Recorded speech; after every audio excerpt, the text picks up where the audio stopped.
د بلوڅانو تباه کوونکی برید د پاکستان پوځ مهم جنرال وژل شوی. جزئیات هم دې ویډیو کې وګورئ او چینل سبسکرایب کړئ.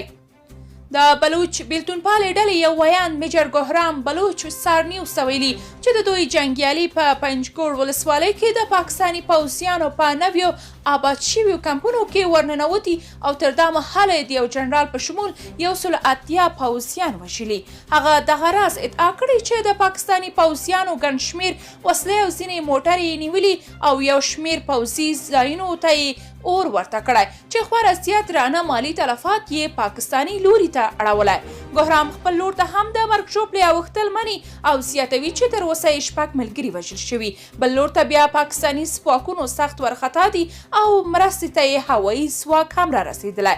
له بلوچستان څخه یوې باوري سرچینې سار نیوز ته د هغه پاکستاني جنرال تصویرونه رالیږلي چې پرون له غرمې وروسته د بلوچانو په برید کې وژل شوی و. وژل شوی جنرال یمن بلال صفدر نومیږي او وروسته له هغې د مجید بریګیډ ډلې ځانمرګو وژلی چې نوموړی له خپلې قرارګاه څخه رابهر شوی و او غوښتل یې چې د بلوچ بیلتونپالې ډلې د بریدونو په وړاندې پاکستاني پوځیانو ته روحیه ورکړي. په ورته وخت کې بیا پاکستاني لوري د جنرال صفدر وژل کېدل د خپلو پوځیانو د مورال ساتلو په موخه پټ کړي وو. بلخوا د پاکستان د کورنیو چارو وزیر شیخ رشید ویلي چې پاکستان کې وسلوالو ډلو ته وسلې له افغانستان څخه را رسېدلي او دا هغه وسلې دي چې د ناټو او پخواني افغان پوځ څخه پاتې وو.